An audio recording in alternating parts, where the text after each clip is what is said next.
Assalamualaikum warahmatullahi wabarakatuh. Alhamdulillah. Wassalatu wassalamu ala Rasulillah Muhammad ibn Abdillah wa ala alihi wa sahbihi wa man walah. Subhanaka la ilma lana illa ma 'allamtana innaka antal alimul hakim. Rabbi shrah li sadri wa yassir li amri wahlul 'uqdatan min lisani yafqahu qawli. Amma ba'du. Bismillahirrahmanirrahim. Mengenai fadilah istighfar di halaman 386 yang berbahasa Arab dan kitab halaman 428 yang berbahasa Indonesia atau 634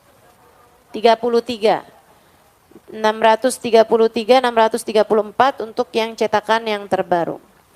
Berkata Imamul Haddad radhiyallahu taala anhu ardah wa nafa'ana bi'ulumihi fid dharaini amin. Bismillahirrahmanirrahim. Wa qala alaihi salatu wassalam, dan bersabda baginda kita Nabi besar Muhammad sallallahu alaihi wasallam, man lazimal istighfar, siapa yang banyak atau siapa yang terus menerus memohon ampun pada Allah Subhanahu wa taala, siapa yang terus menerus membaca istighfar, ja'alallahu lahu min kulli hammin faraja wa min kulli dhikin makhraja wa razaqahu min haitsu la yahtasib. Siapa yang banyak istighfarnya, siapa yang menetapi istighfar, terus-terusan memohon ampun pada Allah Subhanahu wa taala, Allah akan jadikan setiap kesulitannya ada kemudahan dan setiap kesempitannya ada kelapangan, dan Allah akan beri dia rizki dari arah yang tidak dia sangka-sangka.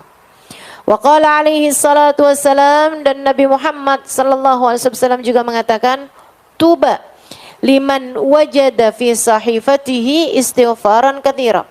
Beruntung orang yang mendapati di dalam buku catatan amal perbuatannya ada banyak istighfar. Jadi di sini menceritakan, mengatakan bahwa orang tuh kalau banyak istighfarnya itu nanti setiap susahnya ada kemudahannya gitu. Enggak mungkin biarkan kesulitannya tidak disusul dengan kemudahan. Setiap susahnya pasti ada mudahnya. Sebab orang kalau banyak istighfarnya itu bisa diikutkan sebagai orang yang bertakwa. Kata Allah Subhanahu wa taala, orang yang bertakwa man yattaqillaha yaj'al lahu makhraja wa yarzuqhu min haitsu la yahtasib.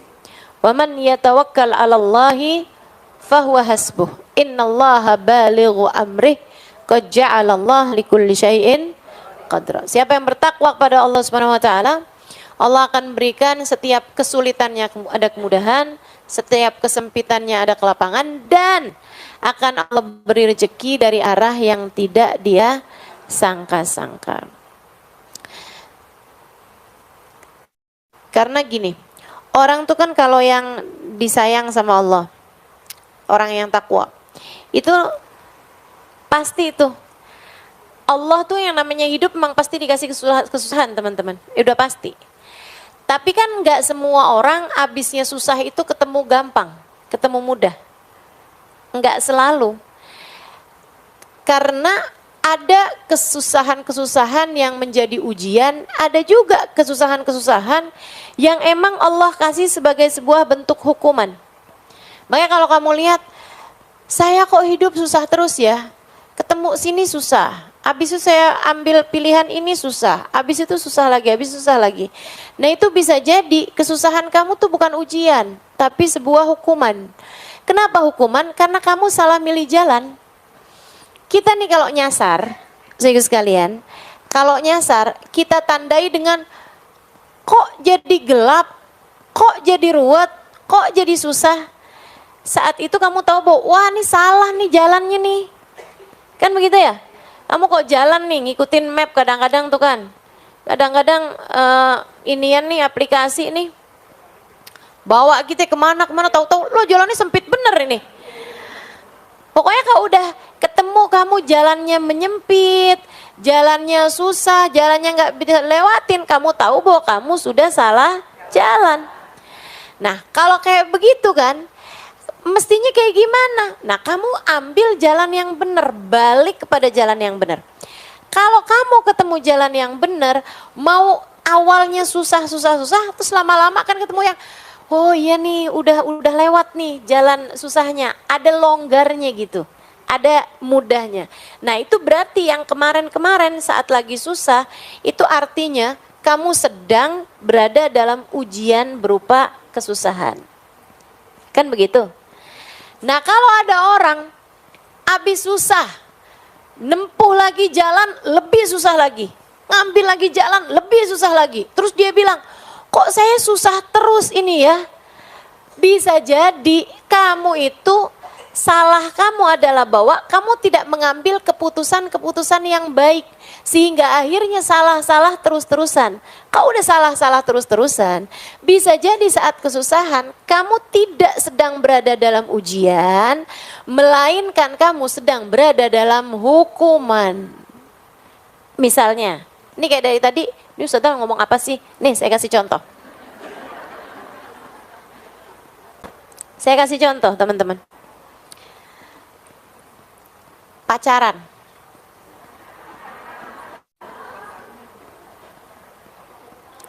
Salah apa benar? Salah. Tapi dia ikutin. Akhirnya, nauzubillah, hamil. Susah apa gampang? Tambah susah apa tambah gampang? Tambah susah. Kemudian punya anak.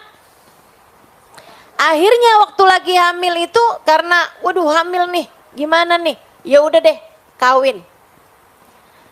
Kawinnya kan nggak punya pilihan. Kawinlah sama orang yang menghamili itu, kan begitu. Punya anak. Habisnya nikah, kemudian melahirkan. Tambah susah apa jadi gampang? Tambah susah.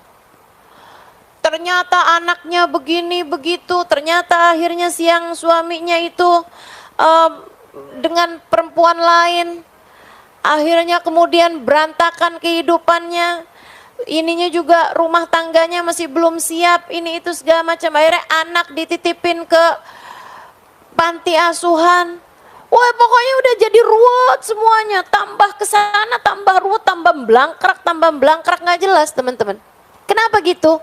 Karena pilihannya sejak awal adalah pilihan yang salah.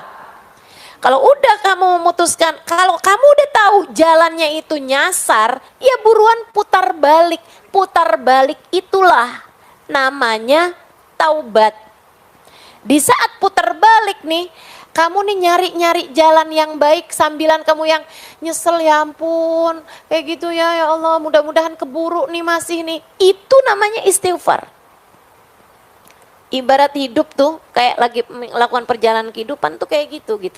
Makanya kenapa orang-orang yang kayak kita ini yang banyak bikin salahnya emang pantas banget untuk banyak minta ampunnya sama Allah Subhanahu wa taala. Kayak gitu. Suami memilih atau suami sedang terfitnah naksir sama perempuan lain. Itu susah apa gampang? Widih langsung langsung mau curhat. Suami lagi senang atau lagi terfitnah hatinya sehingga suka sama perempuan lain yang tentu saja tidak halal bagi dia. Kan begitu? Kamu susah hatinya karena hal tersebut. Kamu cemburu, kamu marah, kamu begini, kamu begitu. Ini nih kan ujian nih. Itu kayak lagi kalian berdua ini lagi pada mulai nyasar jalannya nih. Si suami nyasar jalannya, kamu juga lagi dibawa menuju ke jalan yang salah. Teman-teman sekalian, nah ini kamu bisa memutuskan untuk yang, oh kamu mau nyasar aja, ya udah kamu aja. Saya emang enggak. Ada perempuan-perempuan berkelas yang kayak begitu. Tapi enggak sedikit juga yang mikirnya kayak gini. Oh, jadi begitu caranya. Oke. Emang kamu aja yang bisa selingkuh? Saya juga. Saya juga masih cukup laku kok. Mendadak langsung, jilbabnya nggak tahu kemana. Nyangkut kayaknya nih si jilbabnya. Habis itu kemudian mulai pakai pakaiannya yang terbuka-terbuka. Nah ini kan namanya kan salah, nyasar, ikutan nyasar juga. Akhirnya kemudian beneran ada yang seneng sama dia. Ketemu sama laki-laki yang dia merasa bahwa ini adalah cara saya untuk balas dendam. Balas dendam sama siapa? Teman-teman saudaraku sekalian. Suamimu sedang terfitnah, suamimu sedang nyasar jalannya. Masa kamu ngiri sama orang yang jalannya nyasar? Emang dia aja yang bisa nyasar jalannya, saya juga. Masa gitu? Terus habis gitu, kamu pun juga ikut menempuh jalan yang salah juga. Kemudian tambah banyak salahnya, suamimu terjebak dalam perzinaan, kamunya juga iya. Kemudian kehidupan kayak begitu, di saat ketemu nih, ketemunya cuma sama setan-setannya nih. Suami sama istri kalau udah kayak begitu tuh, itu setannya luar biasa banget. Kenal kan nama setannya, namanya siapa?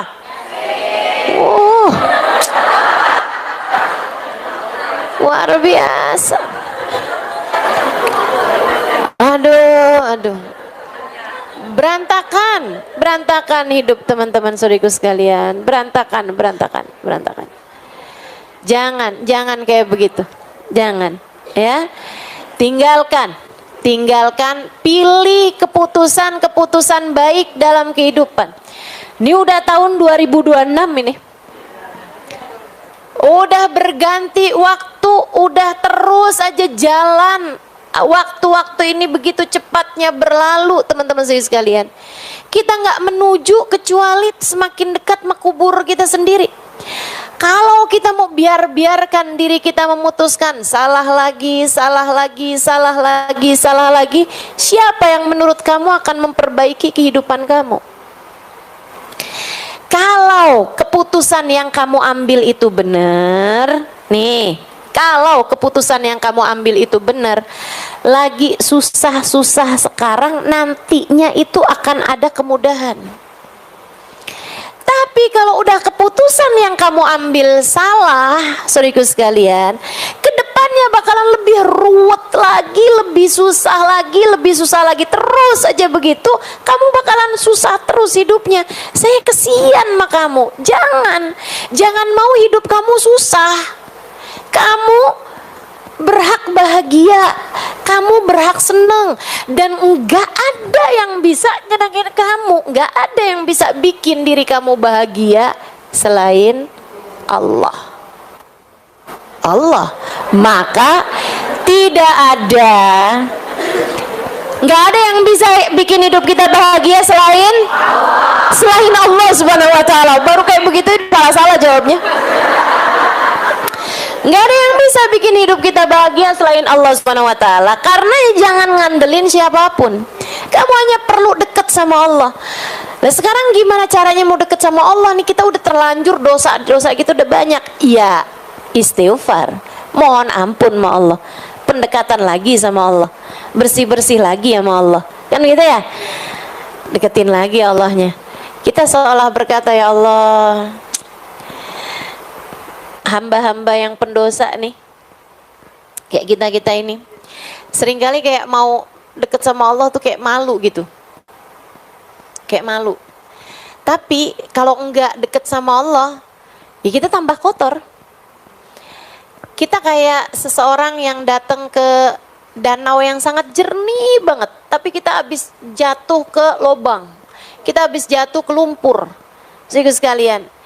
Terus kita bilang sama danau itu, ya ampun, betapa inginnya saya mandi dan membersihkan diri saya. Tapi saya merasa malu, saya khawatir kotoran-kotoran saya akan dapat mengotorimu. Kamu cakep banget danaunya, indah banget, jernih banget. Saya sebenarnya kepengen mandi, bersih-bersihin diri. Karena saya tahu kamu dapat melakukannya. Air yang bisa bersihin kita kan. Tapi kan kita dari kotornya tuh sampai ngerasa, ya ampun, ya apa nggak ngotorin danaunya nih, cakep kayak begini, saya mandi airnya jadi kotor. Tapi danaunya bilang, kalau kamu nggak nyebur, kapan ceritanya kamu bisa bersih? Kemarilah, mandilah, bersihkan dirimu. Sesudah itu, kamu pun akan menjadi bersih. Dan kamu gak usah perlu malu. Sebab keindahanku, kejernihanku tak akan dapat kamu mengotorinya. Allah kayak begitu. Allah kayak gitu. Malu datang ke Allah bawa dosa lagi, datang ke Allah bawa dosa lagi. Saya suka merasa kayak gitu, ya Allah, kapan ya ceritanya? Kapan ceritanya ada waktu di mana saya bisa datang kepada Allah tanpa mengadukan dosa-dosa saya gitu? Kapan ada ceritanya saya datang kepada Allah tanpa ada dosa yang saya khawatirkan karena saya udah bersih dari dosa? Tapi ternyata saya dulunya tuh mikir kayaknya ntar kalau udah tuaan bisa dah, bisa untuk mengatakan abu'u laka bi ni'matika alayya wa abu'u bi dzambi faghfirli fa innahu la yaghfiru dzunuba illa anta, hanya sekedar tawadhu, bukan sejatinya. Ya Allah, kau datang kepadaku dengan bergunung-gunung kenikmatan, sementara aku datang padamu dengan bergunung-gunung dosa. Tapi ya Allah, tak akan ada yang dapat mengampuninya selain Engkau, karenanya ampuni saya ya Allah. Sayyidul Istighfar yang diajarkan Nabi Muhammad SAW. Saya dulu berpikir kayaknya saya mungkin kalau udah tua-tuaan saya bisa ngomong itu, tapi saya merasa bahwa itu adalah bentuk ketawaduan. Aslinya udah terhindar dari dosa-dosa.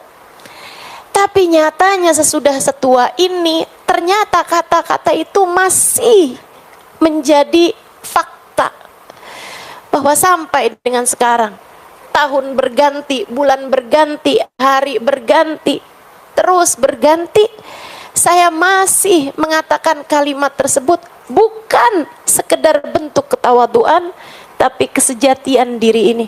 Ya Allah, masih malu aja nih saya ya Allah. Ternyata masih bener aja nih ucapan, Engkau datang dengan bertubi-tubi kenikmatan, sementara aku masih terus-terusan datang dengan bergunung-gunung dosa. Tapi tidak ada yang dapat mengampuninya selain Engkau. Karenanya ampuni saya ya Allah. Karenanya ampuni saya ya Allah. Banyakin minta maaf, seenggaknya orang kalau sering minta maafnya kan mungkin buat dapat ampunannya. Dan kalau udah dapat ampunan, ini enaknya umat Islam ya, ini enaknya jadi hambanya Allah. Allah itu teman-teman, Allah itu, kamu punya 100 dosa, datang kepada Allah bertaubat, datang pada Allah minta ampun, Allah lupakan 100 dosamu hanya karena satu kali datangmu padanya. Kalau orang kebalikannya, kita berbuat baik sama orang 100 kali, begitu kita berbuat salah, orang hanya akan ingat kesalahan kita. Kan begitu? Begitu. Sama orang tuh, orang nggak usah orang, kita juga kayak gitu. Kita ngelihat orang nih baik banget, satu hari kita dengerin aibnya dia, satu hari kita tahu kekurangan dia, satu hari kita tahu kesalahan dia, satu hari kita tahu dosa dia. Itu 100 kebaikan dia kayak hilang aja gitu, kehapus sama satu dosa yang dia perbuat tersebut. Bukan begitu? Ibu-ibu kalau lihat suaminya kan kayak gitu, kebaikan dia sepanjang tahun kayak hilang hanya karena satu kesalahan yang dia perbuat, kan begitu? Manusia kayak begitu teman-teman saya sekalian. Maka betapa indahnya datang pada Allah Subhanahu wa taala. Betapa indahnya istighfar yang kita lakukan. Betapa pantasnya kita untuk minta ampun sama Allah Subhanahu wa taala. Pantas banget. Orang kayak kita ini nggak ada yang lebih pantas bagi kita selain minta ampun. Salahnya banyak, betul. Dosanya banyak, betul. Aibnya banyak, betul. Hatinya belum benar-benar juga, betul. Pikirannya masih salah-salah juga, betul. Niat kita masih nggak benar-benar juga, betul. Cara jaga hati kita masih segini-gini juga, betul. Akhlak kita masih berantakan juga, betul. Nggak ada yang lebih pantas dari kita ini selain perbanyak istighfar. Maka mudah-mudahan orang nih kalau udah istighfarnya banyak, katanya Nabi Muhammad, Allah akan jadikan setiap kesusahan dia Allah susuli dengan kemudahan. Setiap permasalahan dalam hidupnya Allah akan kasih jalan keluarnya. Dan Allah akan kasih rezeki dari arah yang tidak disangka-sangka. Maka tetaplah memilih kebaikan dan tetaplah meminta ampun atas kesalahan dan dosa-dosa yang telah dilakukan. Insya Allah. Dalam hadis yang lain Nabi Muhammad bilang, ini kan untuk urusan dunia nih. Pokoknya semua kesusahannya bakal berjumpa kemudahan, semua permasalahannya akan berjumpa jalan keluar. Nah untuk akhirat, tuba liman wajada fi sahifatihi istighfaran katsira. Di akhirat nanti beruntung orang yang ketika buka buku kehidupannya, catatan amal perbuatannya, dia mendapati banyak istighfar di dalam catatan perbuatannya tersebut. Sehingga sekalian, ini bisa punya dua makna. Makna yang pertama, ya emang dia banyak istighfarnya. Dia banyak istighfarnya sehingga catatan istighfarnya banyak. Ada ribuan istighfar, tiap harinya dia baca. Ada permohonan ampun, tiap waktunya dia baca. Ada taubat dalam hatinya, ada penyesalan dalam jiwanya. Terus begitu. Teman-teman saya sekalian, terus begitu.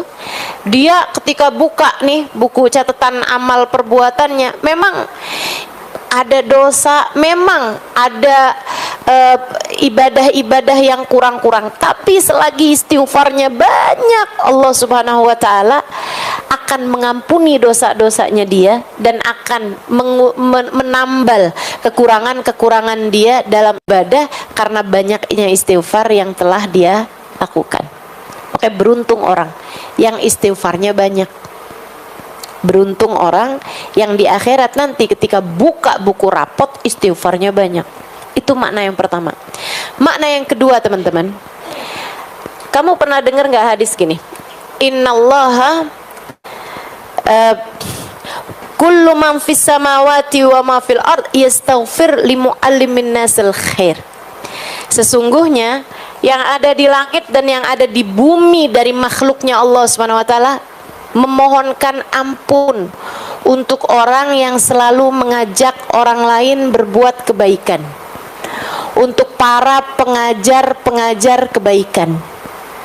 Untuk para ustadz, para ustazah, para ulama yang selalu mengajak orang kepada kebaikan, Allah akan jadikan yang ada di alam semesta beristighfar baginya.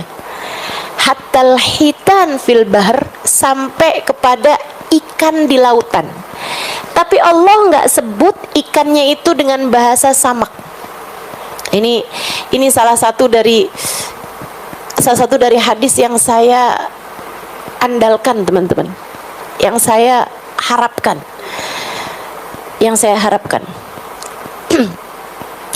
Sesungguhnya Allah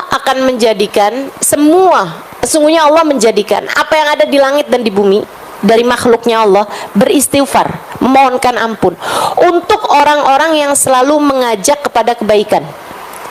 Teman-teman saya sekalian, hattal hitan fil bahr, katanya Nabi Muhammad, sampai ke ikan di lautan.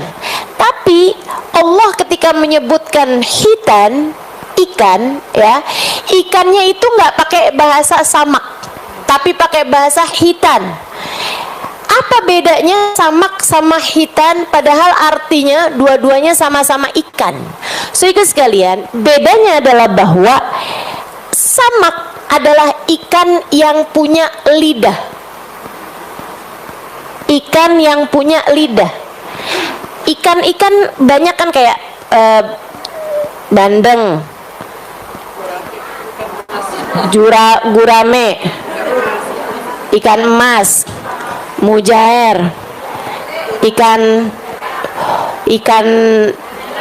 dori, ikan tuna, ya, ikan sapu.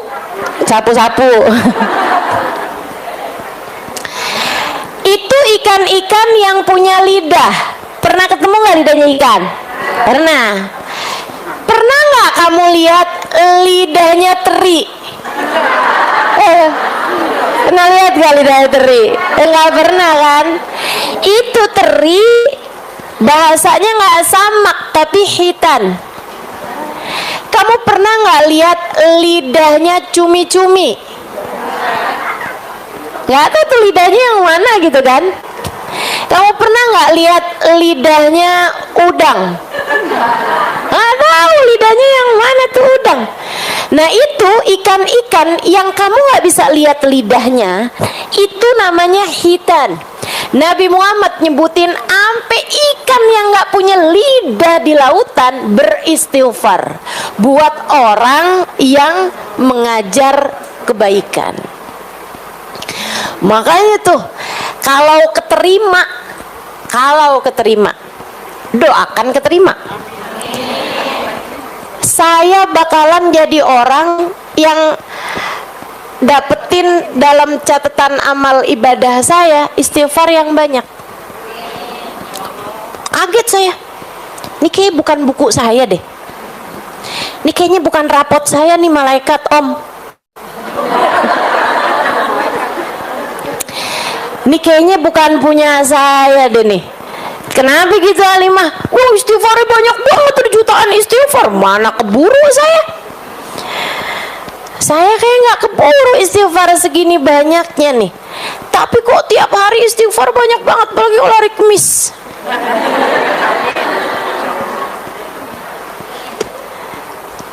Kalau keterima. Amin. Allah menjadikan semua yang ada di langit dan di bumi beristighfar buat orang yang ngajakin kebaikan. Nah ibu-ibu jangan sampai nggak kebagian. Belajar buat ngajakin orang kepada kebaikan. Ustazah, saya nggak punya mic. Nggak harus pakai mic dong. Anak kamu ajakin kebaikan, suami kamu ajakin kebaikan, kakak adik kamu ajakin kebaikan, tetangga, teman-teman, orang di sekeliling ajakin kepada kebaikan. La an ahdaita rajulan ilal Islam ahabbu ilayya min humrin na'am. Kamu menjadi sebab hidayahnya seseorang. Satu aja. Lebih aku sukai, kata Nabi Muhammad, daripada kamu menghadiahi aku rampasan perang berupa kuda-kuda perang berwarna kemerahan. Saudara sekalian, paling mahal tuh kuda perang berwarna kemerahan. Emang ada ustazah kuda warnanya merah? Enggak, hitam. Warnanya hitam, tapi kuda-kuda perang yang mahal itu hitamnya hitam pekat, sampai kalau lagi kena cahaya matahari kelihatan tembaga warnanya, kayak marun-marun gitu warna kudanya. Itu namanya humrin na'am, teman-teman sekalian. Kuda perang berwarna merah. Harganya miliaran kalau di uang sekarang, uang kita di Indonesia ini ya, harganya tuh miliaran. Lebih mahal daripada Mercy. Lebih mahal tuh. Lebih mahal daripada Al-Fatihah. Lebih mahal. Kuda-kuda perang yang warnanya merah. Nah, Nabi Muhammad SAW mengatakan, la an ahdaita rajulan ilal Islam ahabbu ilayya min humrin na'am.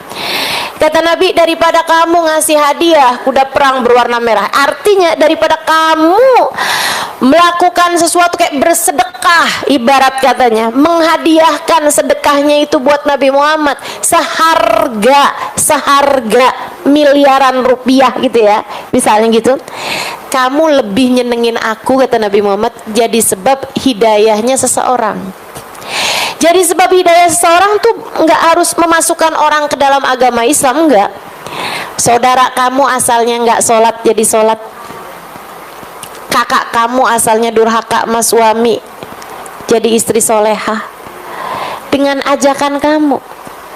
Orang di sekeliling kamu yang asalnya buka-buka aurat kemudian menjadi menutup auratnya, kamu jadi sebab hidayahnya seseorang, itu yang akan menjadi Nabi Muhammad ridho, seneng, cinta sama kamu. Begitu teman-teman. Dan itu kalau kamu memang meniatkan bahwa semua yang kamu lakukan ngajakin orang pada kebaikan, itu bisa termasuk di antara kelompok orang, dan kamu melaksanakan niat tersebut ya, bisa masuk dalam kelompok orang yang Allah akan menjadikan yang di langit dan di bumi beristighfar untukmu.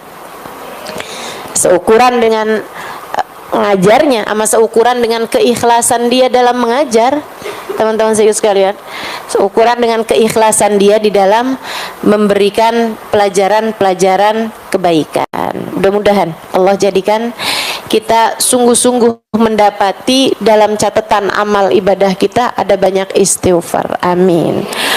Wa hasbuka fi fadlil istighfar wa manafi'ihi wa fawaidihi qauluhu ta'ala wa ma kana Allahu mu'adzibahum wa hum yastaghfirun. Dan Allah Subhanahu wa taala tidak akan mengazab satu kaum selagi mereka beristighfar. Ayatnya itu diawali dengan wa ma kana Allahu liya'adzibahum wa anta fihim wa ma kana Allahu mu'adzibahum wa hum yastaghfirun. Kata Allah Subhanahu wa taala, wa ma kana Allahu mu'adzibahum wa anta fihim. Kami tidak akan mengazab satu kaum. Allah tidak akan menurunkan azab kepada satu kaum selagi engkau wahai Nabi Muhammad berada di antara mereka. Kami tidak akan mengazab suatu kaum selagi mereka selalu beristighfar. Waktu Nabi Muhammad meninggal dunia, ada banyak para sahabat menangisi ayat ini. Ada banyak para sahabat menangisi ayat ini. Mereka bilang, ya Allah, kita sekarang sudah kehilangan satu sebab terangkatnya azab, yaitu baginda Nabi Muhammad SAW. Kita harus menguatkan yang satu lagi, yaitu istighfar. Itu sebabnya wali-walinya Allah SWT, terutama di zaman-zaman akhir, mereka itu teman-teman saudaraku sekalian lebih memilih untuk diangkatnya azab dari umat dibandingkan dengan tampaknya karomah-karomah mereka. Mereka daripada kelihatan kekeramatannya, bisa ini bisa itu, mereka lebih memilih gak usah ya Allah, gak usah kau perlihatkan keramat kami kepada orang-orang, jadikanlah kemuliaan kami adalah terangkatnya azab kepada umat ini ya Allah. Sehingga sekalian yang saya muliakan, waktu Nabi Muhammad ada di atas muka bumi ini, muka bumi ini dari barat ke timurnya aman dari segala azab. Gak pernah ada ceritanya, gak pernah ada ceritanya turun azab semasa Nabi Muhammad ada di bumi. Kata guru saya Sayyidil Habib Umar bin Hafid, li ajlil ain qurratil Madinah, li ajlil ain qurratil Madinah, hanya agar menenangkan hati seseorang Allah mengangkat azab dari seluruh kota. hanya agar tenang hati, tenang sepasang mata, hanya agar damai sepasang mata, Allah Subhanahu wa taala mengangkat azab dari seluruh penjuru bumi. Hanya agar hati Nabi Muhammad tenang, Allah Subhanahu wa taala mengangkat azab dari seluruh penjuru bumi. Semasa hidupnya baginda kita Nabi besar Muhammad sallallahu alaihi wa alihi wasallam. Saudara sekalian, Sayyidah Aisyah meriwayatkan, Nabi Muhammad tuh kalau udah mendung nih, ya, Nabi kalau udah mendung kayak gini nih teman-teman, Nabi akan duduk di atas sejadahnya. Beliau beristighfar. Beliau berdoa sampai hujan air turun atau sampai mendungnya hilang. Ketika ditanya, kenapa ya Rasulullah? Nabi Muhammad menjawab, aku khawatir Allah murka kemudian menurunkan hujan api di atas kita. Aku khawatir Allah murka kemudian menurunkan hujan api di atas kita. Baginda kita Nabi besar Muhammad, wa maka Allahu mu'adzibahum wa anta fihim. Allah bilang, kami tidak akan menurunkan azab kepada siapapun wahai Nabi Muhammad selagi kamu ada di atas muka bumi. Keberadaan Nabi jagain bumi teman-teman. Sampai wafatnya Nabi Muhammad sallallahu alaihi wasallam, zamannya Sayyidina Umar bin Sayyidina Abu Bakar As-Siddiq, bumi damai, tenang, nggak pernah ada apa-apa. Sampai di masa kekhalifahan Sayyidina Umar bin Al-Khattab alaihi ridwanullah, satu waktu terjadi gempa.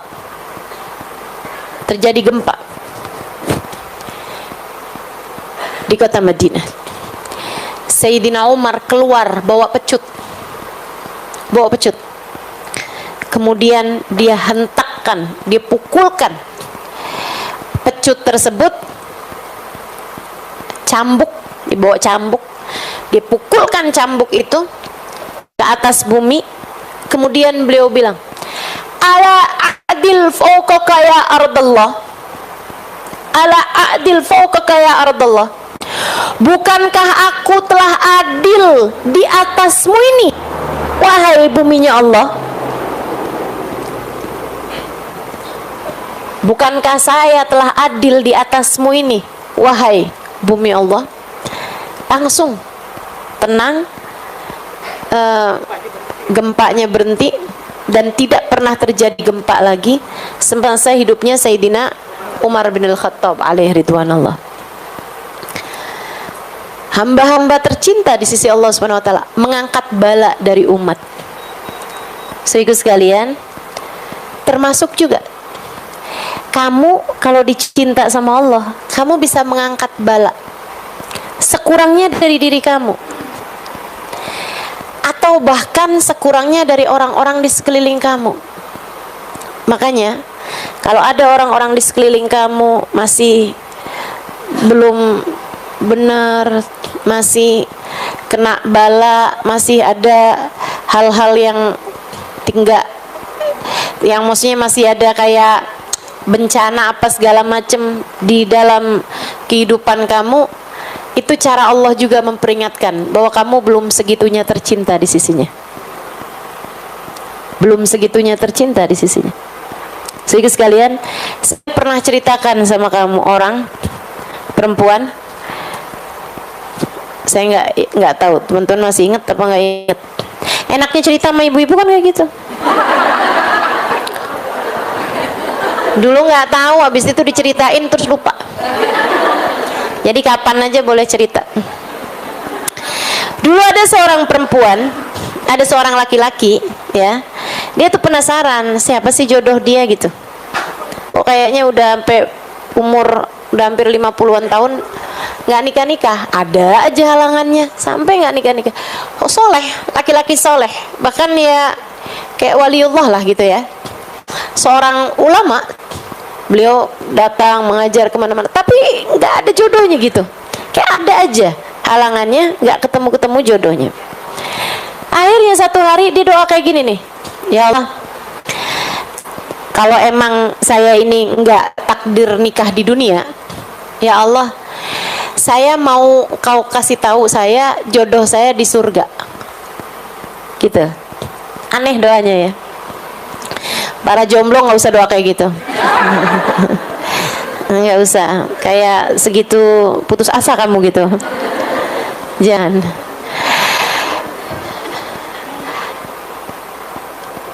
Malam-malam hari dia mimpi diberitahu ini adalah istri kamu di surga gitu. Namanya Fulanah bintu Fulan al-Fulani di daerah Fulani gitu. Dikasih tahu sampai tempatnya segala. Dia pun ada ngajar, ada dakwah gitu ke daerah tersebut. Ya. Saat dia pergi ke kota itu, misalnya gitu kasih tahu jodoh kamu nih dari Bogor misal gitu ya. Pas dia lagi di Bogor itu, habis selesai majelis dia nanya, ada yang kenal nggak sama Fulanah bintu Fulan al-Fulan? Nggak ada yang kenal. Besoknya dia pergi ke Jonggol misal, maksudnya tuh Bogor tapi yang dalamnya gitu, dalamnya lagi, kampungnya lagi gitu. Nah di sana dia nanya lagi gitu. Habis selesai dia nanya, ada nggak yang kenal sama Fulana bintu Fulan al-Fulan? Habis selesai majelis ya. Ada tuh pemuda, dia bilang saya kenal, tapi ada ya Syekh nanyain tentang dia. Kenapa emangnya? Itu Syekh seorang perempuan penggembala kambing, tinggal di lereng gunung, lereng bukit, nggak punya tetangga, nggak punya apa-apa. Perempuan aneh yang kayaknya sebatang kara juga gitu. Kayak kita semua nggak ada yang tahu juga kehidupan dia kayak gimana, sebatang kara aja gitu di rumahnya dia gitu. Jarang-jarang komunikasi, kayak kholwat aja gitu sendirian di rumahnya. Oh, di mana rumahnya? Kasih tahu rumahnya, besoknya siang-siang gitu ya. Pergilah ke sana. Pergi ke sana kelihatan tuh atas satu lereng gunung ada satu rumah itu aja. Mau masuk ke dalam rumah, dia heran sama sebuah pemandangan. Apa itu? Ada serigala sama kambing lagi elus-elusan, lagi sayang-sayangan. Pikiran kamu jangan kotor, sayang-sayangan kayak ibu sama anaknya gitu, kayak ibu sama anaknya gitu kan sekali lihat tuh anak kambing kucing lagi dielus-elus sama emaknya kan itu tuh. Nah ya kayak gitu loh. Tapi ini serigala sama kambing, aneh banget kan dia ngelihat pemandangan itu. Akhirnya dia ketok pintu. Assalamualaikum ya Fulanah bintu Fulan al-Fulani, sebutin namanya. Gak ada jawaban. Assalamualaikum ya Fulanah bintu Fulan al-Fulani. Gak ada jawaban juga. 3 kali. Assalamualaikum warahmatullahi wabarakatuh ya Fulanah bintu Fulan al-Fulani. Dalam nyaut suara perempuan. Waalaikumsalam warahmatullahi wabarakatuh ya Fulan bin Fulan al-Fulani. Tahu juga dia. Yang datang siapa dia tahu. Warahmin inda babi, dan pergilah dari pintuku, bukan di sini tempat kita bertemu. Cie. Lain urusannya nih. Jadi si perempuan yang didatangi udah tahu kalau yang datang adalah calon suaminya, tapi di surga. Makanya dia bilang bukan di sini tempat kita bertemu. Kita dijodohinnya nggak di dunia nih, kita dijodohinnya ntar di akhirat. Pergilah dari pintuku ini. Terus adik-adik jomblo jadi pada mikir nih. Saya doa juga ya. Tunjukkan saya ya Allah siapa jodoh saya ya Allah. Habis itu ketemu, kamu adalah jodohku. Ada. Tar yang datang mimpinya bukan petunjuk dari Allah, tapi malah pesan-pesan yang dikirimkan sama setan. Nah itu jangan sampai juga kejadian kayak gitu. Laki-laki tersebut menjawab, marhaba, baiklah, saya akan pergi dari pintumu. Memang bukan di sini tempat kita bertemu, tapi saya cuma mau nanya satu hal sama kamu. Udah terlanjur ke sini, saya harus dapat ilmu nih. Jadi seenggaknya datang untuk menuntut ilmu. Dia bilang, kalau boleh saya tahu, saya dapetin ada serigala saling sayang sama kambing. Kambingnya nggak kabur sama tuh serigala, serigalanya nggak nerekam tuh kambing. Kalau boleh saya tahu, apa yang membuat rahmat Allah segitu besarnya turun padamu sampai kambingnya dijaga sama Allah nggak kena adnya serigala? Ya kan begitu? Mestinya tuh untuk kambing ketemu sama serigala nih kan terekam, teman-teman. Dan itu kan bala, segede-gede bala buat kambing, ya kan? Tapi nih kok kamu sampai segala kambingnya kamu aja loh dijaga sama Allah. Kambing kamu nih sampai dijaga sama Allah segitunya gitu. Apa sebabnya? Perempuan tersebut menjawab, innahu mahad rahmah min indillah. Saya rasa itu memang rahmatnya Allah aja gitu. Cerita ini pernah diceritakan Sayyidil Habib Umar bin Hafid. Teman-teman saya sekalian, salah satu dari ilmu-ilmu yang berulang kali saya mendengarkannya dari Sayyidil Habib Umar bin Hafid dalam pelajaran-pelajaran beliau. Akhirnya dia bilang, ya udah kalau gitu saya pamitan. Ya memang kalau udah rahmatnya Allah, Allah mau ngasih yu'ti man yasha kan gitu. Allah ngasih aja, nggak pakai pandang bulu gitu kan. Kalau Allah mau ngasih aja gitu. Jadi dia bilang, saya nggak ngerti sebabnya apa, tapi itu pembelian dari Allah SWT. Oh ya udah kalau gitu saya pamitan. Tapi baru beberapa langkah dia bilang, tunggu, barangkali. Kenapa Allah memberikan ini pada saya adalah karena la'allahu khaslah Husailah saghirah kanat ma'i. Mungkin ini disebabkan karena saya punya satu sifat kecil, sifat baik kecil ada dalam diri saya. Dia bilang, apa itu? Saya kalau sedang berada dalam panas tidak berharap dingin. Saya kalau berada dalam dingin tidak berharap panas. Saya kalau sedang berada dalam keadaan lapang tidak berharap sempit, dan sempit tidak berharap lapang. Saya kalau lagi nggak punya duit nggak berharap punya duit, kalau punya duit nggak berharap nggak punya duit. Kalau yang kedua gampang, tapi yang pertama itu yang repot. Saya kalau sedang sehat nggak berharap sakit, ya iya.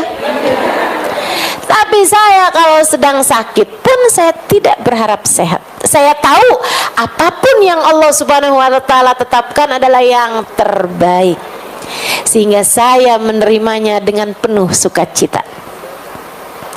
Saya rasa itulah sebabnya kenapa Allah Subhanahu wa Ta'ala menurunkan rahmatnya pada saya. Laki-laki tersebut mengatakan, innahu laisat khusailah, innaha khaslah kabirah. Itu sih bukan sifat kecil, itu adalah sifat besar yang tidak dimiliki kecuali oleh para hamba-hamba terkasih, tercinta di sisi Allah. Kamu bagaimana? Ya Allah, terima tuh, gampang. Maksudnya orang yang hidupnya pandai menerima keputusan-keputusannya Allah Subhanahu wa Ta'ala, ridho sama keputusan Allah, Allah pun mudah untuk ridho kepada hamba tersebut. Nih teman-teman sekalian, sebab diangkatnya azab. Jadi ada orang-orang di atas muka bumi ini yang menjadi sebab diangkatnya azab. Perempuan ini nih jadi sebab diangkatnya azab kepada binatangnya bahkan. Kambingnya aja sampai Allah angkat azabnya di itu, yang seharusnya pantas-pantasnya didapat ketika berjumpa sama serigala. Begitu kan? Sedikit sekalian, waktu Sayyidina Umar bin Abdul Aziz hidup dan memerintah khilafah Islamiyah, nggak ada kambing diterkam serigala sekekuasaan beliau. Coba tuh liatin. Emang kalau pemimpin baik tuh pengaruhnya buat umat tuh besar sekali. Maka kita doakan mudah-mudahan Allah kasih pemimpin baik buat kita. Dan kalau ada pemimpin jahat, mudah-mudahan biarkan mereka berhadapan dengan Allah Subhanahu wa taala. Biarkan Allah Subhanahu wa taala yang menyingkirkannya dari kita tanpa repot-repot usaha kita untuk menyingkirkannya. Amin. Amin ya rabbal alamin. Saudaraku sekalian yang saya muliakan, ini nih Sayyidina Umar bin Abdul Aziz. Makanya satu waktu ada serigala mendapati kambingnya diterkam, ada penggembala mendapati kambingnya diterkam sama serigala. Dia lagi di tengah-tengah gembalaannya, dia dapetin ada yang teriak kenceng banget, dia samperin ke sana, ternyata salah satu kambingnya diterkam sama serigala. Beliau langsung pegang kepalanya seraya mengatakan, "Mat Amirul Mukminin ya Nas, mata Amirul Mukminin Umar bin Abdul Aziz. Ayo kita semuanya pergi ke kota. Amirul Mukminin Umar bin Abdul Aziz meninggal dunia." Dan benar. Sebab semasa hidupnya Amirul Mukminin Umar bin Abdul Aziz jadi penyebab Allah angkat bala dari semua negerinya. Rakyatnya semua dijaga Allah Subhanahu wa taala karena keadilan, kesolehan, rahmat yang Allah Subhanahu wa taala berikan kepada Sayyidina Umar bin Abdul Aziz. Subhanallah. Jadi hari di mana kambing itu dimakan oleh serigala, hari itulah menjadi petanda bagi penggembala kambing bahwasanya Umar bin Abdul Aziz meninggal dunia. Sedikit sekalian, kita nggak mau lagi mengoreksi penguasa-penguasa kita. Katanya Nabi Muhammad, sebagaimana rakyatnya seperti itulah pemimpinnya. Ya, emang kitanya juga kayaknya belum benar-benar amat juga ya, ya kan? Nah, korupsi di mana-mana, taan di mana-mana, kezaliman di mana-mana. Ya wajar aja lah kalau masih punya pemimpin kayak begitu. Meskipun kita akan terus berusaha untuk berdoa, tapi sekurangnya biar keberadaanmu mengangkat bala dari orang di rumahmu sekurangnya. Suami kamu biar dijauhkan dari bala karenamu. Jangan malah kamu jadi sebab balanya dia. Sejak kawin sama kamu saya sial mulu, astagfirullah. Astagfirullah. Semoga kamu jadi sebab terangkatnya bala dari kedua orang tuamu. Amin. Semoga kamu jadi sebab terangkatnya bala dari anak-anakmu.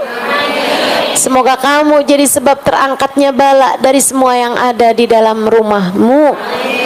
Amin ya rabbal alamin.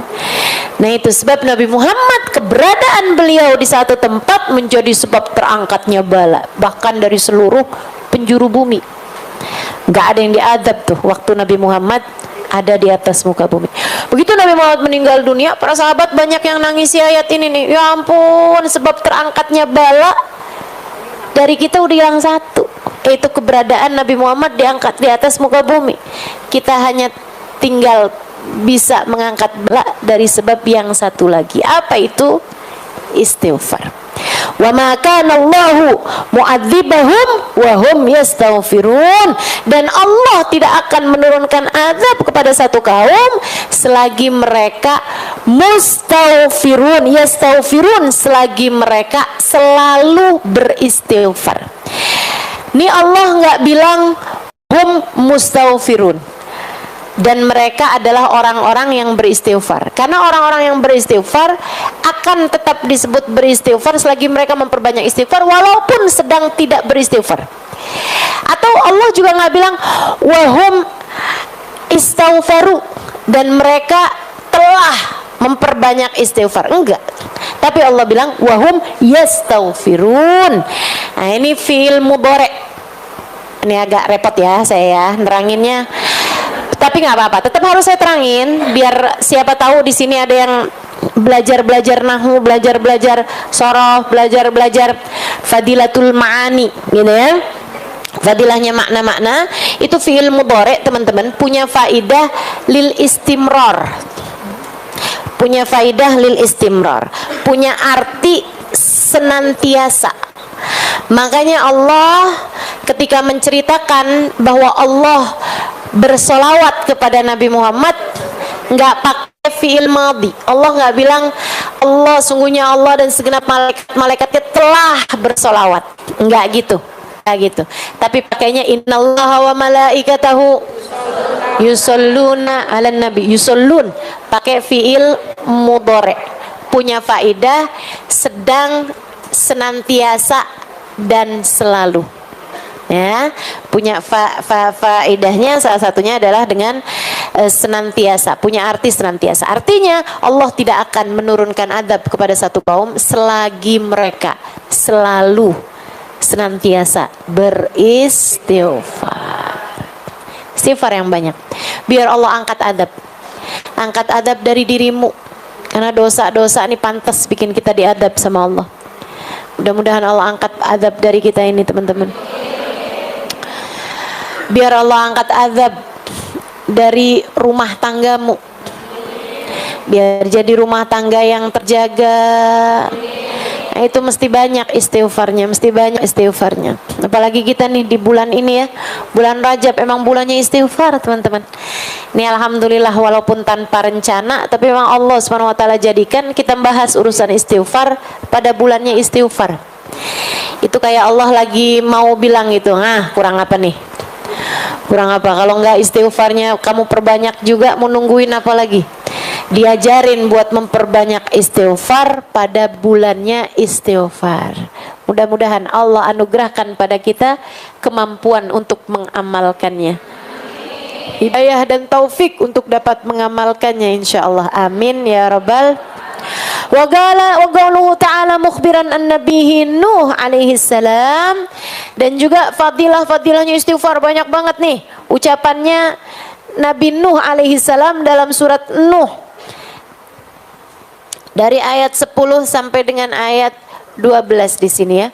Faqultu astaghfiru rabbakum innahu kana ghaffara yursilis samaa'a 'alaikum midrara yumdidkum bi amwali wa banina wa yaj'al lakum jannatin wa yaj'al lakum anhara. Dan aku berkata kepada umatku, istaghfiru rabbakum, beristighfarlah kalian wahai umatku kepada Allah. Mohon ampunlah kalian semuanya kepada Allah. Innahu kana ghaffara, sesungguhnya Allah adalah zat yang maha memberikan ampunan. Kamu harus beristighfar kepada Allah. Kenapa? Biar kamu diampunin. Itu sebab utamanya. Kamu punya banyak dosa, kamu perlu banyak ampunan, makanya beristighfarlah pada Allah Subhanahu wa taala. Mohon ampun sama Allah Subhanahu wa taala. Innahu kana ghaffar, Allah Maha Pengampun. Teman-teman saudaraku sekalian, Habib Umar pernah dalam salah satu majelisnya membahas hal ini nih. Saya agak lama mikirin ini dan jadi sebab ketakutan sekaligus harapan. Salah satu dari hal-hal ini teman-teman, ucapan-ucapannya ulama, ucapan-ucapannya orang-orang soleh itu jadi kayak obat buat kita. Ada seorang sahabat saya bilang, dia bilang subhanallah, memang ucapan orang soleh, ucapan ulama itu jadi kayak obat buat kita. Kita nih kadang-kadang kayak ibu-ibu nih, kayak nerima ilmu, asal jangan pakai penolakan ya. Asal kayak hati kamu tuh jangan ada keraguan-raguan terhadap apa yang saya ajarkan, gitu kan? Jangan sampai ada di hati kamu, sudah lima nih ngomong saya ngomongnya doang. Emang ustadzanya sekarang udah kayak gimana sih?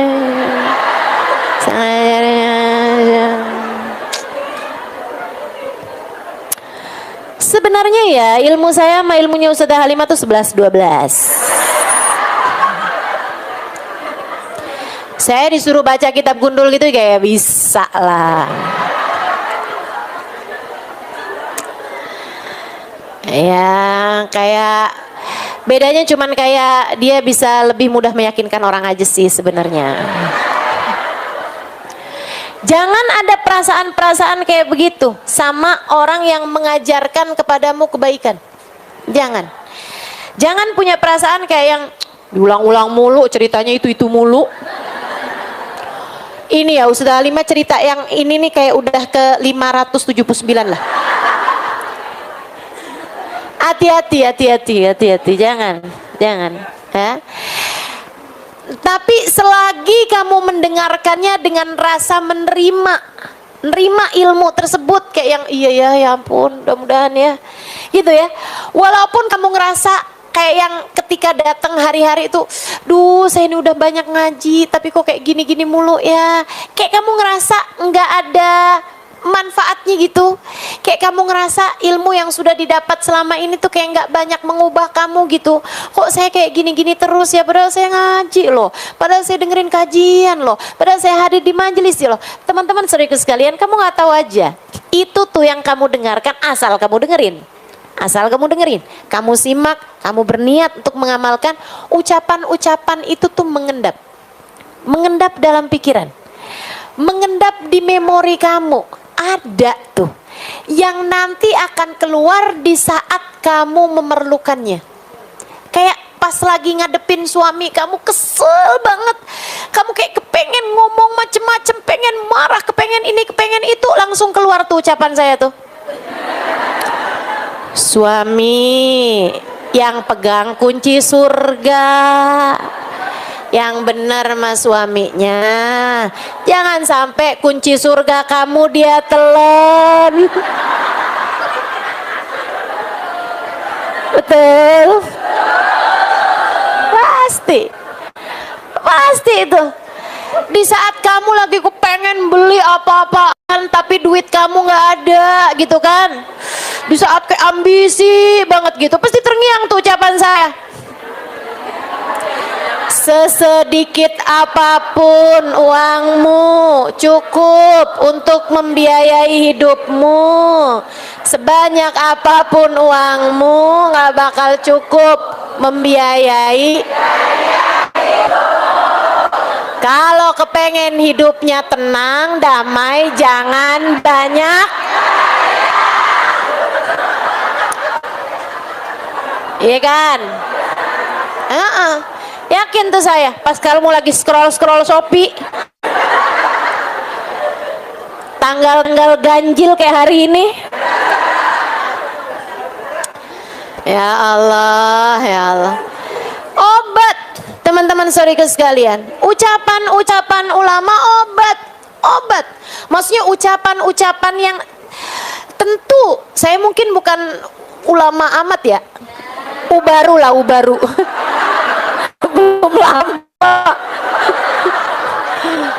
belum lama masuk baru. Tapi itu kan saya mengucapkannya berdasarkan ilmu, jadinya jadi obat, begitu kan ya. Kalau pas kamu lagi kesel sama anak nih, kayak kamu masukin lagi ke perut gitu.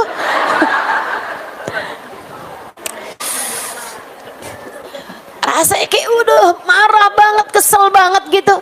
Tiba-tiba terlintas tuh ucapan, anakmu bukan milikmu, anakmu miliknya Allah. Kalau kamu berbuat jahat sama dia, yang punya bakalan marah sama kamu. Kan gitu? Nah, tuh inget-inget ucapan-ucapan. Saudaraku sekalian yang saya muliakan, jadi obat buat kita sekalian nih. Jadi obat buat kita sekalian. Saudaraku sekalian saya muliakan, termasuk saya gitu juga tuh.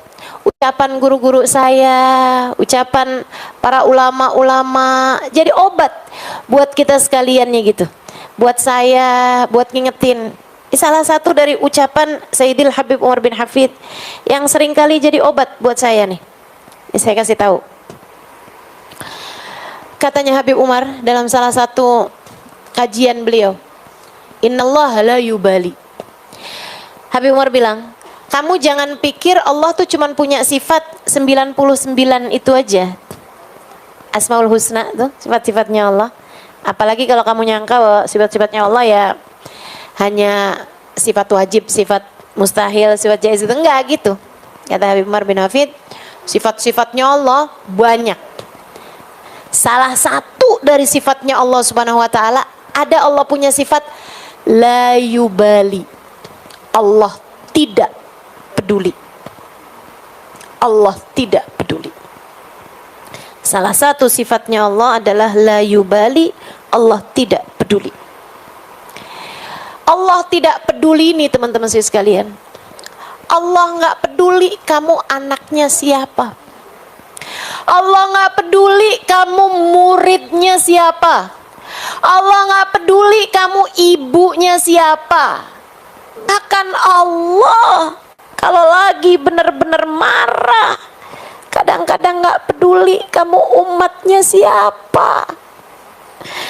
Allah cabut hidayah tersebut hingga kamu tidak lagi jadi umatnya Nabi Muhammad sallallahu alaihi wasallam. Allah nggak peduli. Allah nggak peduli. Allah nggak peduli. Sebagaimana Allah juga nggak peduli kalau lagi mau ngasih juga Allah nggak peduli. Allah nggak peduli seberapa besarnya dosa-dosa kamu. Kalau Allah udah ridho, Allah udah seneng, Allah ampunin aja semuanya dan Allah tidak peduli. Mau orang nih dosanya segede-gede gunung Uhud sekalipun, mau kayak hampir bumi ini dia penuhi dengan dosa, bukan hanya dosa kecil tapi dosa besar sekalipun. Andai ada orang ngebunuh begitu banyak orang sekalipun, kalau Allah ridho sama dia, kalau Allah mau sama dia, kalau Allah kemudian mengampuni dosa dia, Allah ampuni aja dan Allah nggak peduli. Hajjaj bin Yusuf, teman-teman saya sekalian, membunuh lebih daripada 70.000 wali. Nggak main-main. Di zamannya Sayyidina Hasan al-Basri, di zaman habisnya Nabi Muhammad SAW, arogan, pemimpin arogan, zalim, dia bisa membunuh hanya karena satu lembar bulunya yang jatuh. Kayak nggak ada sebab apa-apa dia mau bunuh-bunuh aja gitu. Hajjaj bin Yusuf. Saudaraku sekalian saya muliakan, tapi kita nggak bisa menghukumi Hajjaj bin Yusuf sebagai ahli neraka atau bakalan kayak apa di dalam nerakanya, kita nggak pernah tahu. Kenapa gitu? Seorang ulama menceritakan, dia bilang Hajjaj bin Yusuf di akhir hidupnya dia bilang kayak begini, ya Allah, semua orang menyangka engkau tidak akan mengampuniku karena besarnya dosa-dosaku, tapi mereka lupa tentang seberapa besar ampunanmu kepada hamba-hambamu. Ya Allah, dan aku tidak pernah lupa itu. Dan aku tidak pernah lupa itu. Aku tetap, ya Allah, aku tetap punya keyakinan bahwa seperti apapun besarnya dosa-dosaku, Engkau begitu mudah memaafkanku, maka ampunilah aku ya Allah. Dan itu jadi ucapan terakhirnya Hajjaj bin Yusuf sebelum meninggalnya. Kita nggak tahu apa akhirnya keputusan Allah Subhanahu wa taala buat Hajjaj bin Yusuf. Tapi teman-teman saudariku sekalian, ini ngajarin kepada kita bahwa andai pun Hajjaj bin Yusuf dosa nyampe udah kayak begitu, kalau Allah Subhanahu wa taala mau mengampuni, yang lain bisa apa? Yang lain bisa apa? Andai dosa kita udah kayak dosanya Hajjaj bin Yusuf sekalipun gitu, dan alhamdulillah kita kan nggak pernah bunuh orang seenggaknya. Paling nyamuk yang kita bunuh, ya kan? Ya nggak bunuh orang kita. Kita nggak ngerjain dosa kayak apa gedenya gitu kan. Teman-teman sekalian, asalkan kamu sungguh-sungguh minta kepada Allah Subhanahu wa taala ampunan, mungkin banget dosa kamu itu diampuni sama Allah Subhanahu wa taala, mungkin banget. Maka jangan pernah putus asa dengan seberapapun besarnya dosamu. Dek, kak, nak, bu, nek, semua aja. Siapapun kamu yang mendengarkan ucapan saya, jangan pernah putus asa dari besarnya dosa-dosamu. Allah kalau mau ngasih kamu ampunan, Allah tidak peduli. Allah kalau mau ngampunin, Allah nggak peduli. Tapi juga jangan main-main sama Allah, karena sekecil apapun dosamu, sesedikit apapun dosamu, kalau Allah mau perhitungkan, Allah tidak peduli. Kalau Allah mau perhitungan sama satu dosa saja, cukup untuk membuatmu tergelincir kaki saat melewati jembatan Siratul Mustaqim suatu hari nanti, dan Allah tidak peduli. Allah tidak peduli. Allah nggak peduli. Ya Allah, ya Allah. Allah nggak peduli seberapa banyak kita ngaji. Allah nggak peduli seberapa banyak ibadah yang sudah kita kerjakan. Kalau Allah murka aja. Tapi Allah juga nggak peduli seberapa besar dosa-dosa kita. Kalau Allah mau kesian sama kita, Allah mau rahmati kita, Allah mau sayangi kita, Allah juga nggak peduli. Mudah-mudahan ucapan Sayyidil Habib Umar ini sebagaimana bisa jadi obat buat saya kalau lagi datang ujub. Ya Allah, Allah nggak peduli loh. Seberapa besar kamu udah ngajar, seberapa banyak kamu udah pergi kemana-mana, kalau Allah nggak peduli, Allah nggak peduli aja. Jadi obat mudah-mudahan penyakit kita. Jadi obat juga kalau kita lagi kayak putus asa, orang kayak saya gitu, ngarepin begini, ngarepin begitu. Orang kayak kita dosanya banyak, tapi kita ngarepin ntar di akhirat ketemu sama Nabi Muhammad, kira ada nggak pantas gitu. Tapi kan Allah nggak peduli. Tapi Allah nggak peduli. Mudah-mudahan Allah tidak peduli kepada dosa-dosa kita, aib-aib kita, buruknya akhlak kita. Semoga Allah tetap berkenan untuk memberi kepada kita. Amin ya rabbal alamin. Astaghfiru rabbakum innahu kana ghaffara. Beristighfarlah kalian kepada Allah Tuhan kalian, sesungguhnya Allah Subhanahu wa taala Maha mengampuni dosa.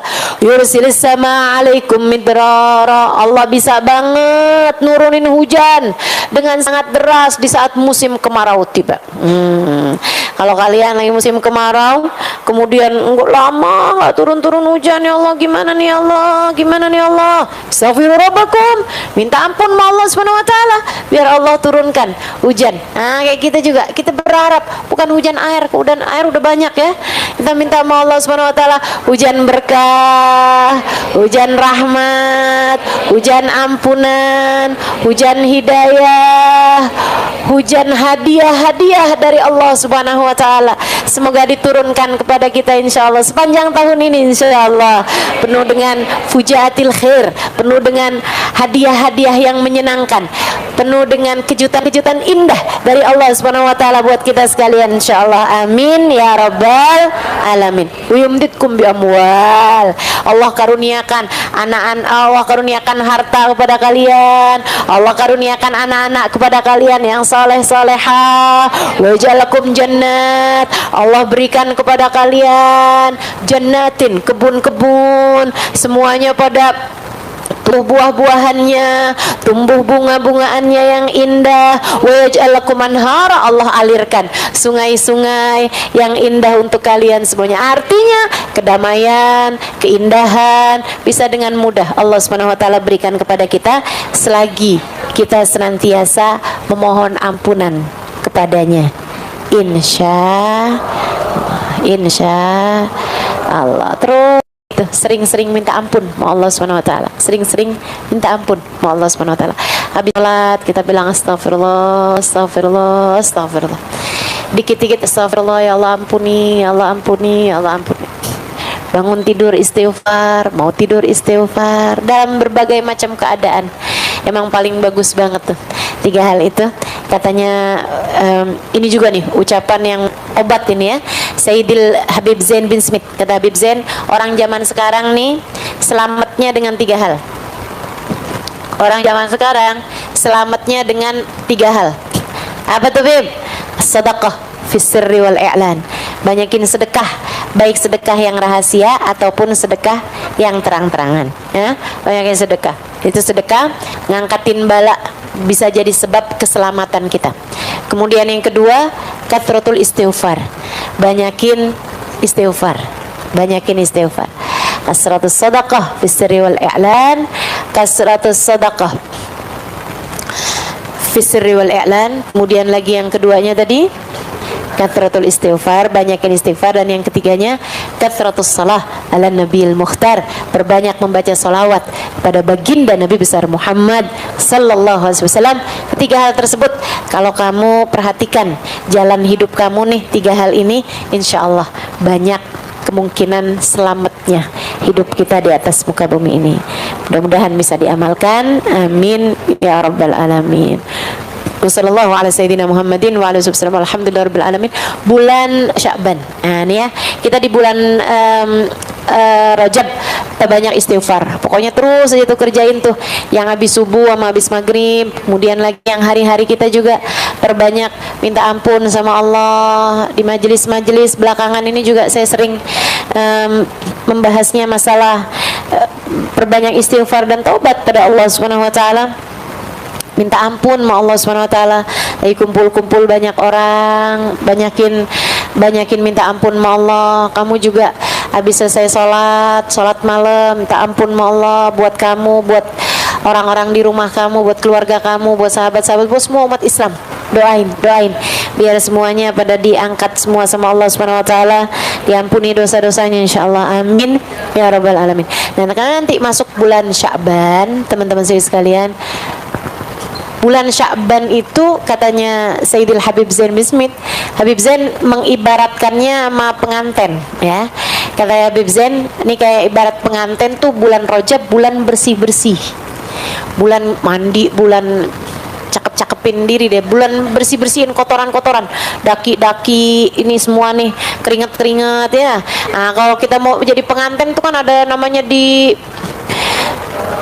spa, di sauna, di tangas, di lulur, di ratus, di apaan aja tuh kan, buat katanya biar keringetnya, daki-dakinya pada keluar, begitu kan ya, buat bersih-bersihin badan, dimandiin, pakai bunga berapa macam rupa, kayak sabun berapa macam inian gitu kan, wangi-wangiin, dibersih-bersihin kan begitu.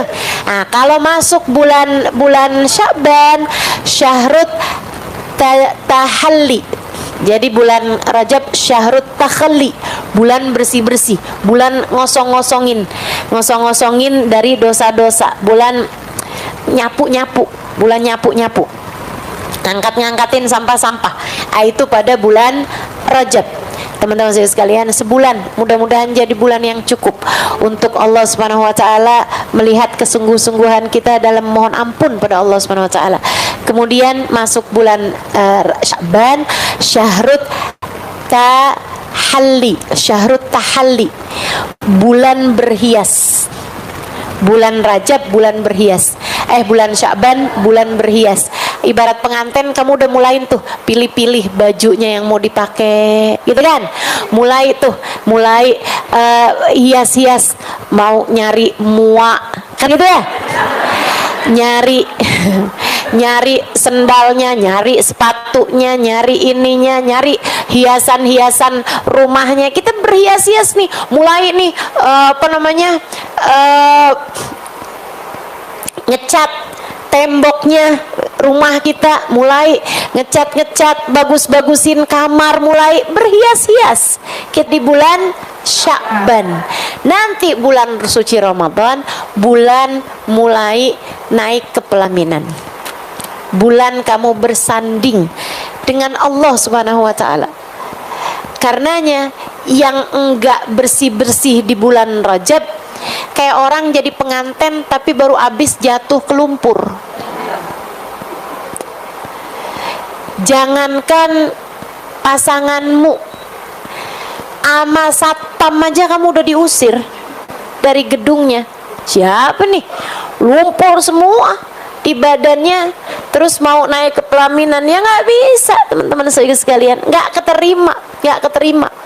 Makanya kalau kamu ngerasain kenapa ya ini bulan Ramadan loh ini, tapi kok saya malah ngerjain dosa, tapi kok saya susah mau ibadahnya, kayak berat banget nih saya ngerjain ibadah di bulan suci Ramadan. Itu teman-teman, karena kamu nggak cukup persiapannya. Rejebnya nggak benar.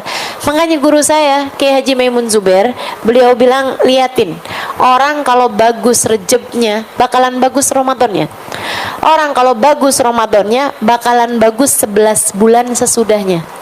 Makanya kamu kalau kepengen benerin nih sepanjang tahun nih bakalan bener mulai nih dari bulan Rejeb ini nih. Kamu benerin diri di bulan Rejab, ntar bener bulan Ramadannya. Kalau bulan Ramadannya bener, Ramadan ila Ramadan kafarah lima bainahuma. Bulan Ramadan ke bulan Ramadan berikutnya ngapusin dosa di antara tengah-tengahnya. Ngejagain 11 bulan sesudahnya dengan bagusnya Ramadan kita. Teman-teman sekalian, yuk kita belajaran nih, insyaallah mudah-mudahan. Bulan Rajab istighfar, taubat, minta ampun sama Allah Subhanahu wa taala, bersih-bersih dari segala dosa, ninggalin dosa, minta maaf sama orang-orang yang pernah kita zolimi nih di bulan Rajab. Nanti masuk bulan Sya'ban, bulan kita berhias. Maksudnya gimana Ustazah? Bu, Kak, Dek, Nak, berhias pakai apa? Sebenarnya bukan pakai apa, tapi pakai siapa? Hiasan semesta, bahjatud dunya wazinatuha, keindahan semesta dan hiasan terindah di semesta bernama Sayyiduna Muhammad. Sayyiduna Muhammad. Kamu pengen berhias, menghiasi diri kamu biar cantik, biar patut, biar pantas, biar enak dilihat sama Allah Subhanahu wa taala. Kamu mesti miripin diri kamu sama Nabi Muhammad sallallahu alaihi wasallam. Kamu mesti deketin diri kamu sama Nabi Muhammad sallallahu alaihi wasallam. Bulan Sya'ban, bulan kamu mendekat kepada baginda Nabi besar Muhammad sallallahu alaihi wasallam. Deketin Nabi. Deketin Nabi. Gimana caranya deketin Nabi? Praktekkan Nabi dalam dirimu. Maksudnya gimana Ustazah?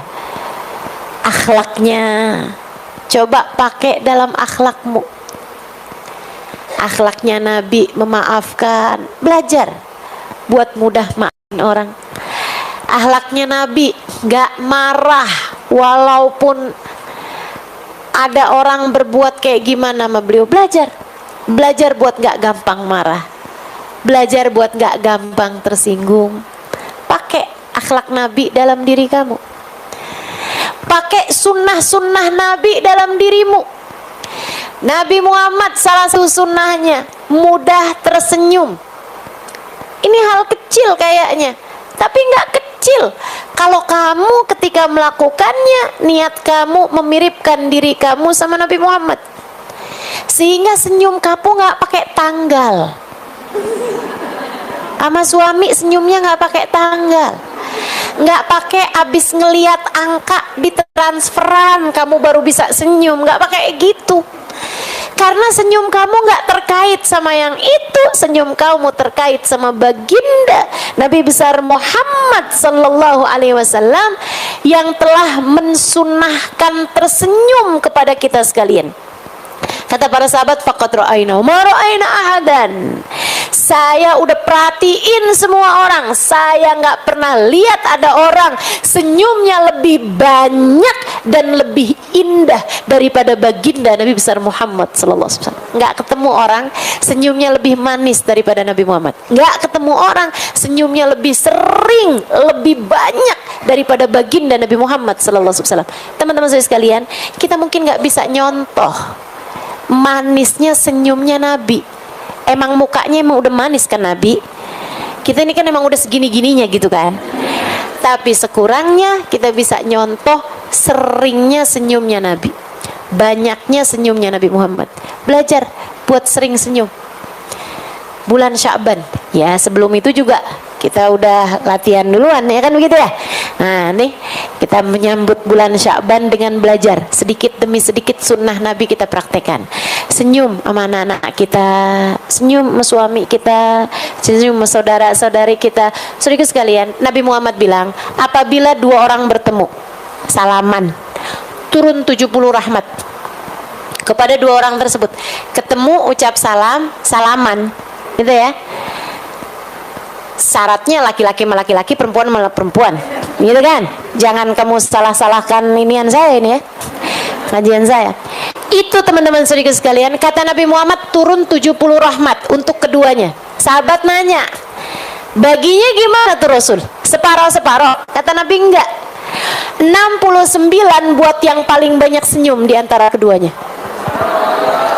Jadi kamu kalau udah salaman sama orang, kamu udah senyum, dia nggak balas senyum, jangan sedih, kamu malah bersyukur. Alhamdulillah 69 rahmat, saya borong semuanya. Saya borong semuanya.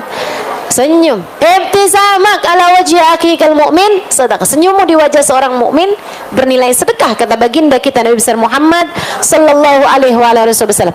Dan lebih daripada itu semuanya teman-teman saya sekalian, berhias dengan Nabi Muhammad adalah dengan memperbanyak berselawat kepada baginda kita Nabi besar Muhammad. Makanya bulan Sya'ban para ulama menyebutnya sebagai Syahrus Salah ala Nabil Mukhtar, yaitu bulannya kita bersolawat kepada Nabi Muhammad sallallahu alaihi wasallam, biar juga ngepasin ucapannya Nabi Muhammad, wa Sya'ban syahri, Sya'ban adalah bulanku, dan ngepasin juga fakta bahwasanya firman Allah Subhanahu wa taala yang berbunyi, a'udzubillahi minasyaitonirrajim, bismillahirrahmanirrahim, innallaha wa malaikatahu ya ayyuhalladzina amanu wasallimu taslima. Firman tersebut turun pada bulan Sya'ban. Maka bulan Sya'ban, bulannya kita mendekat kepada Nabi Muhammad dengan kita melaksanakan sunnah-sunnahnya Nabi, dengan kita belajar mempraktekkan akhlaknya Nabi dalam kehidupan, dan juga dengan kita memperbanyak bersolawat kepada Nabi besar Muhammad sallallahu alaihi wasallam. Lebih lagi kita mengajak orang kepada kebaikan, sebab kan caranya bikin Nabi Muhammad senang adalah dengan kita mengajak orang kepada kebaikan. La an ahdaita rajulan ilal Islam ahabbu ilayya min humrin na'am. Kamu menjadi sebab hidayah seseorang, satu orang aja lebih aku sukai, kata Nabi Muhammad, daripada kamu menghadiahi aku kuda-kuda perang berwarna merah, harta rampasan berupa kuda perang berwarna merah. Nah ini mudah-mudahan kita dapat mengamalkannya insya Allah, sehingga masuk bulan suci Ramadan kita udah pantas bersanding, sehingga ketika masuk bulan suci Ramadan, saat kita puasa, Allah memandang kita dengan cinta. Saat kita buka puasa, Allah mengabulkan doa-doa kita. Saat kita terawih, Allah menerima semua amal ibadah kita. Saat kita baca Al-Quran, Allah memandang kita dengan pandangan kasih sayang.